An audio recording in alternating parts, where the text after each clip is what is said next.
Hi అండి. వంట ఒక మాటకి స్వాగతం అండి. ఎండాకాలంలో ఈ సమ్మర్‌లో హెల్తీ బ్రేక్‌ఫాస్ట్ అండి. జొన్న పిండితో ఉప్మా చేసుకోబోతున్నాం. ఈ బ్రేక్‌ఫాస్ట్ అయితే చాలా హెల్తీ, పిల్లల నుంచి పెద్దవాళ్ళ వరకు గూడా. ఇది అసలు ఒక్కసారి తిన్నారంటే వదిలిపెట్టరండి. ఇది ఇన్నాళ్ళ నుంచి మిస్ అయ్యామే అనుకుంటారు. అంత టేస్ట్ ఉంటది. ఈ జొన్న ఉప్మా చేసుకోబోతున్నాం. ఇది బ్రేక్‌ఫాస్ట్‌కైనా, లంచ్‌కైనా, డిన్నర్‌కైనా చాలా బాగుంటది.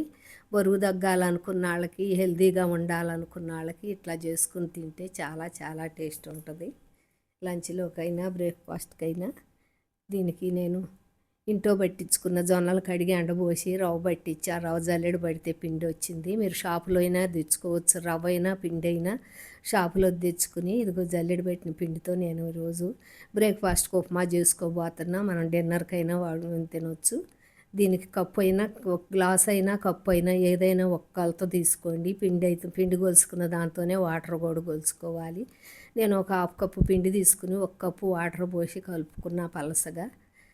ఇప్పుడు స్టవ్ మీద బాండీ పెట్టి 2 స్పూన్ల ఆయిల్ వేసుకున్న, పోపు దినుసులు అన్నీ హాఫ్ స్పూన్ పచ్చిపప్పు, మినప్పప్పు, ఆవాలు. ఈ పప్పుల వల్ల ఈ ఉప్మా చాలా రుచిగా ఉంటుంది. పల్లీలు మీరు ముందలుగా వేసుకోండి. 2 స్పూన్లు పల్లీలు, నేను వేయించిన పల్లీలు వేసాను.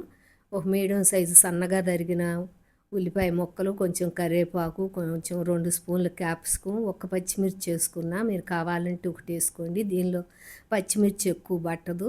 ఒక క్యారెట్ ముక్కలు కొన్ని, బీన్స్ ముక్కలు కొన్ని. మీరు ఇంట్లో ఉండే కూరగాయ ముక్కలు అన్నీ వేసుకోవచ్చండి. ఈ ఉప్మాలోకి ఆకుకూరలైనా, మెంతికూరైనా, కూరగాయ ముక్కలే అసలు రుచి వస్తుంది. ఈ ఉప్మాలోకి మంచి రుచి వస్తుంది అన్నమాట. దీనిలో కొంచెం ఒక హాఫ్ స్పూన్ సాల్ట్ వేసుకుని, హాఫ్ స్పూన్ పసుపు, కొంచెం ఇంగువ వేసుకుని కొద్దిగా పచ్చివాసన పోయిన దాకా వేయించుకుంటే సరిపోద్ది. ఎక్కువ వేయించుకోక్కర్లేదు అసలు. ఆ పచ్చివాసన పోయిన దాకా ఇప్పుడు సాల్ట్ వేసుకున్నాం కదా, సాల్ట్ ముక్కలకు పడటానికి ఒక్క నిమిషం మూత పెట్టుకుని వేయించుకుందాము. ఇది చాలా ఈజీగా చేసుకోవచ్చండి. ఈజీగా చిటికలో అయిపోద్ది. రుచికి రుచి ఉంటుంది. ఈజీగాను చేసుకోవచ్చు, హెల్తీగాను ఉంటారు. ఇది పిల్లలు కూడా అసలు ఒక్కసారి తిన్నారంటే వదిలిపెట్టరు. దీనికి నేను 2 కప్పులున్నర వాటర్ తీసుకున్నాను. ఇందాక పిండిలో 1 కప్పు పోసుకున్నాం కదా. మీకు కొంచెం గట్టిగా ఉండాలంటే ఒక పావు కప్పు తగ్గించుకోండి. లూజుగా ఉంటేనే ఉప్మా అంత రుచిగా ఉంటుంది అసలు. ఇది లంచ్కైనా వాడుకోవచ్చు. ఇప్పుడు ఉప్పు చూసుకుందాం. ఇందాక ఒక పావు స్పూన్, హాఫ్ స్పూన్ వేసాం కదా, మళ్ళీ ఒక పావు స్పూన్ వేసుకున్నాం. కొంచెం సాల్ట్ పట్టేటట్టు ఉంది. వాటర్ ఉప్పు చూసుకుంటే తెలిసిపోద్ది. మనం కలుపుకున్న పిండి అడుగు నుంచి తిప్పి పోసుకోవాలి. అడుగున పిండి ఉండిపోద్ది. తిప్పుకుని అమ్మటే గరిటెతో తిప్పుకోవాలి. ఎప్పుడైనా మీడియంలోనే పెట్టుకోవాలి, హైలో అస్సలు పెట్టుకోకూడదు. మనం ఏ వంట చేసుకున్నా కూడా మీడియంలో పెట్టుకుని ఇట్ట ఎమ్మటే తిప్పుకోవాలి, అడుగంటకుండాను. ఇది ఊరికే చిక్కబడిపోద్ది.